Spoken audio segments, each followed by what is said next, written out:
క్రీస్తు మహిమను మనకు అర్థం కాకుండా ఈ యుగ సంబంధమైన దేవత మన కళ్ళకి ఏం చేసిందంట? గుడ్డితనం. ఎలా గుడ్డితనం అన్న? గుడ్డితనం అంటే కళ్ళు కనిపించడం లేదా?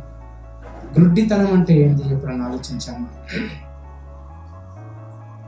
అంటే అందరం చర్చికి వస్తాము, అందరం సంఘానికి వస్తాము, కానీ దేవుడు చెప్పిన మాటలు వింటాము, బైబిల్ చదువుకుంటాము, ప్రార్థన చేస్తాము, కానీ ఎవ్వరము వాక్యం చెప్పినట్టు బ్రతకడానికి సిద్ధపడము. అది గుడ్డితనం. అర్థమైందా? వాక్యం విని వెళ్ళిపోతాము. ఆదివారం నుంచి ఆదివారం వరకు నేను అబద్ధాలు మాట్లాడిన వాళ్ళని ఒకరించాను కదా. ఆదివారం నుంచి ఆదివారం వరకు నా నోటి నుంచి ఒక చెడ్డ మాట రాలేదన్న వారిని చూపించండి.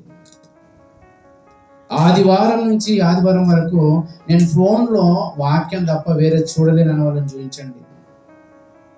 ఆదివారం నుంచి ఆదివారం వరకు టీవీ చూడలేనన్న వాళ్ళని చూపించండి.